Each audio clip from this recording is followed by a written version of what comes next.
अस्सलाम वालेकुम स्टूडेंट्स, कैसे हैं आप सब। उम्मीद है आप सब खैरियत से होंगे। Welcome our channel writing skills official.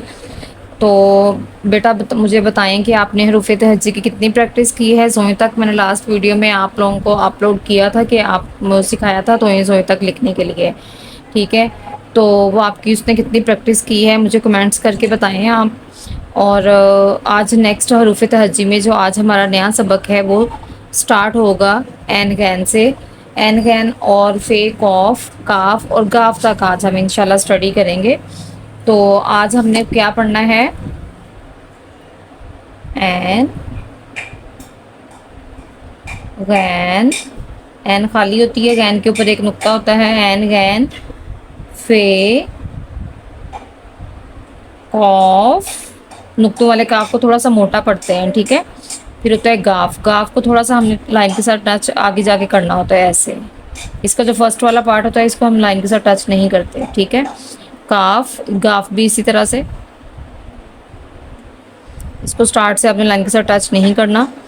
ऊपर वाले जो इसके जो ये हम इसके डंडे बनाते हैं इसको हमने इसके साथ अटैच करना होता है इस तरह। थोड़ा सा मैं आपको बाद में बताऊंगी कि बे से भी हम गाफ, काफ और गाफ कैसे बनाते हैं, ठीक है। तो एन बनाने के लिए ना इसका सबसे आसान तरीका ये है कि 2 डॉट्स ऊपर नीचे, ठीक है। यहाँ पे 2 डॉट्स लगा के हमने इसकी छोटी सी शक्ल बना लेनी है इस तरीके से, ठीक है। देख रहे हैं आप, ध्यान से देखिएगा।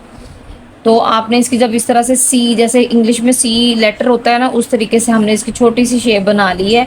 अब हमने इसकी राउंड शेप इस तरीके से बनानी है, नीचे से स्टार्ट करके इसको हमने राउंड करते हुए यहाँ पे ऐसे लेके जाना है, तो ये एन बन जाएगा। गैन भी इसी तरह से 2 डॉट्स में लगाएं, सी बनाएं पहले, इंग्लिश का लेटर जो होता है सी, सी का से उसका छोटा सा फेस बना के फिर आपने इसको राउंड शेप में बनाएंगे तो आपका ये गैन बन जाएगा, ठीक है। इसे मैं आपको रिपीट करवा रही हूँ। एन गैन के लिए हम 2 नुक्ते लगवाते हैं, ठीक है। इसको हम इसका सी बनाते हैं पहले, सी से छोटी सी शक्ल बना के फिर हम इसका राउंड शेप बनाएंगे तो हम आपका आइन बन जाएगा।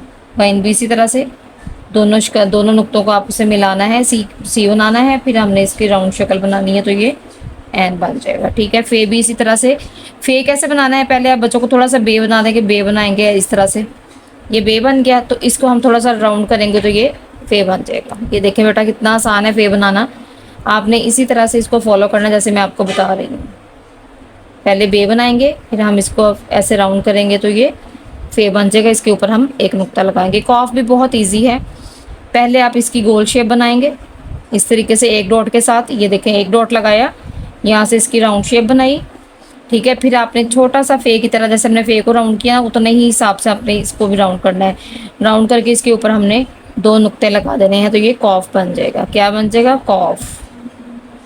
ये देखिए बच्चों कितना आसान है हरूफ तहज्जी में हरूफ तहज्जी लिखना, ठीक है।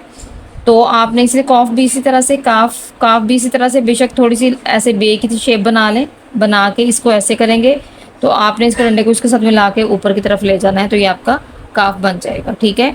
इसको भी हम बे बना के काफ को बना सकते हैं, थोड़ा सा लंबा करना होता है इस तरह से। यहाँ से लाइन से टच नहीं करना, यहाँ को लाइन को टच नहीं करना, यहाँ से आपने लाइन को टच करना है तो ये काफ बन जाएगा। गाफ भी इसी तरह से थोड़ा सा लंबा करके आगे ले जाना है सीधा स्ट्रेट, और यहाँ से ऊपर की तरफ इसकी शेप बना देनी है। और यहाँ से आपने इसके डंडों को एक डंडे को आपस में मिलाएंगे और दूसरे डंडे को उसके साथ नहीं मिलाएंगे, वो उसके ऊपर आएगा गाफ का डंडा, ठीक है। इसी तरह से ये पहले हमने बे बना ली, इसको लाइन के साथ टच किया, यहाँ से लाइन से टच नहीं करना, और ये हमने इसको काफ के बे के साथ मिलाया तो इसका आपने इसको डंडे के इसके साथ मिलाना है, ठीक है। ऊपर वाले को नहीं मिलाना, उसको वैसे ही हमने ऊपर लिखना है तो ये गाफ बन जाएगा, ठीक है। तो इसकी बेटा आपने अच्छे से प्रैक्टिस करनी है। आज का सबक हमारा इतना ही है, आज मैं आपको इतना ही सिखा रही हूँ, ठीक है। एन गैन फे कॉफ काफ और गाफ तक हमने आज अपना सबक किया है।